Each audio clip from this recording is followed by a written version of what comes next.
And at first I'm laughing and taking a beating, and then I like coil up and punch her good. I blast her right in the chest. And while she's choking on that one, I crack her one right in the jaw. And she shrieks and comes down on me with her nails. And she rips up my neck pretty good. I can feel the blood running into my shirt. She gets in a couple more good barbs before the bartender throws her out. And she's pointing and screaming about how I started it. Liar, I say, liar. And Evan is getting their shit together. You're a sicko bitch, he says.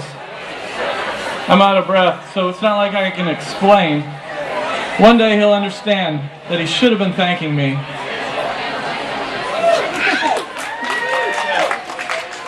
Thank you. Am I too loud now? She was just complaining that the neighbors over there might be able to hear you, but don't worry about it. Yeah. I thought you only had one more story to do. So. Yes, I only have one more story to do. For those of you who are listening, still keep listening. And the rest of you that are drinking, still keep drinking. And the rest of you that are just being assholes can just keep being assholes. I think that was directed right at Andy Clayton. Alright, this one comes from a female in Ypsilanti, Michigan. Ypsilanti, Michigan. Where's that? Where the hell is that? You already read that one. I got another one. Story number 3. It's been 2 months since it happened. It was my landlord that screwed it all up. He's older than me, but not that old. He's got one of those big square chins, but something looks wrong with his jawbone, like maybe he was in a car accident and they got the angles wrong on the rebuild. I ran into him at the elbow room. Hey, he said, 2242. What? I said, 2242, apartment B. Oh yeah, scumbag. I smiled. I can't help it, he said, smiling too. My mother ate too much rat poison while I was in her belly, and he leaned back and stretched like to take me all in. Damn! He shook his head. What? I said. You're just so fine. I forgot how fine you are. I didn't forget what a scumbag you were. And he nods like he's taking the insult in stride and sipping his drink. I'll give you that, he said. My big mistake, was that I was thirsty. And he seemed to understand that and bought drinks and sat down with him, trying to get over the fact that he was a disgusting human being. And then he started talking about how he's going to swing the mayoral election by giving all his Section 8 tenants 40 ounces and sending them to the polls with his list. I told you he was scum. I guess that was part of the reason I kept listening, because he was so despicable. I could hardly believe the crap he was saying. You're gay, aren't you? I asked. Nah, he said, I'm just strapping and rugged, but I'm no homo. It's not like fags bother me. Fags are okay, as long as they pay their rent in the beginning of the month. Fags are fine, but no pets. Like I said, I was thirsty and not real laden with cash. So we bought more, and suddenly I was totally messed up. And we were back at my place, and he was flipping through his ring of keys to let us in. Holy crap, he says, throwing open the door. What a disaster. So I'm a slob. That's the truth. What do you care? Besides, I'm not the worst. Aaron's the worst, and I'm sure he's not perfect either. I'm sure his wife cleans up behind him. And all this talk about my mess made me have to throw up. Like the room started tilting and turning, and he was just this blurred slime of a human being talking and filling up my visual space and making me sick. And I made it to the bathroom because I had to puke, and I sat there next to the pot for a while getting my bearings. He had pushed some clothes around and was sitting on my couch, waiting. What, like for me to kiss him now? He got me a drink of water, and after a couple of minutes I felt better, and then he kissed my barf mouth. Look, I don't care, a kiss is a kiss. No big deal, but then he's trying to get through my clothes to my skin, and his fingers were hard poking stupid stubs, jabbing and grabbing around my body, and I'm like, you better go.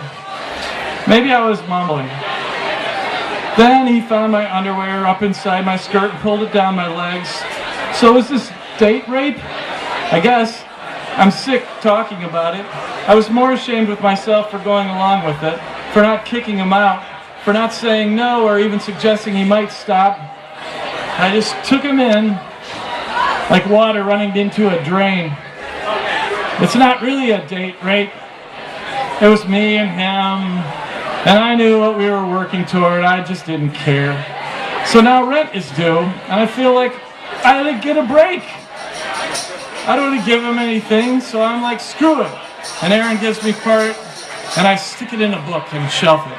And then every day I wake up and I'm paranoid by any opening or closing of the door. And it might be my landlord with his big ring of keys. Like, I'd be there in the shower, standing in a couple inches of water, and he'd be flipping through his keys, smiling his sicko, smiling and saying, "Damn, you're fine." I told my roommate I felt like a fugitive. I didn't explain why. She thinks I'm crazy. "Maybe we should clean up sometime," she said. Another month passes and Aaron gives me the rent. And I make a list like I'm getting my side together. And then I pull out another book and shelf the cash. 2 months come and go. And then we get an official looking letter stating eviction proceedings. And their eminent schedule on the bottom of the page is a quick scrawl in his hand about getting a drink and talking it over. And I'm always thirsty. I'm freaking out. Aaron, what?" she says. "We have to clean up our apartment and drink some gin." I can't take it anymore. Our house is the messiest it's ever been. We're completely lazy slopsters. Dishes are stacked on dishes on food that was once food, but is now a brownish goo. And the sink is plugged with salad, cereal spill, sourish, yellow curdled. I can't touch it. How can I, Aaron? The trash is piling against the refrigerator, bags spilling with pizza boxes. I scooped up the dirty clothes from the bathroom floor, the socks, the bras, the wads of Kleenex, the hairs curling to make little patterns on the tile, spilling around the garbage can. So we pour some gin and we get ready to clean more, but really what we're getting ready for is the next gin, which is better, I decided, with ice, and better with lime. So Aaron and I end up drinking and laughing and having a great fucking day. And I think we're really bonding, like best friends, for the first time in weeks. I'm like, we're going out. We head out the back door, and there he is in the lot, sitting in his car, the fucking landlord. And as soon as I realize it's him, I grab Aaron and turn her around. "Let's go out the front." And before I get the door closed, I can hear him yelling at me. 2242 apartment B, he yells. "I need to talk to you." "Go." I push Aaron back through the door, and we're running down the steps, not the front door. "Let's go." She thinks it's funny. I know, I should tell her, but I know exactly how to start. At the front, we get in our car and take off. A couple of weeks passed, our court date looming. I could care less. I hate doing it to Erin, but I'm probably screwing up her credit, whatever that means. She's going to kill me when she finds out. But I can't seem to find my way around it. So that's what I'm drinking to now.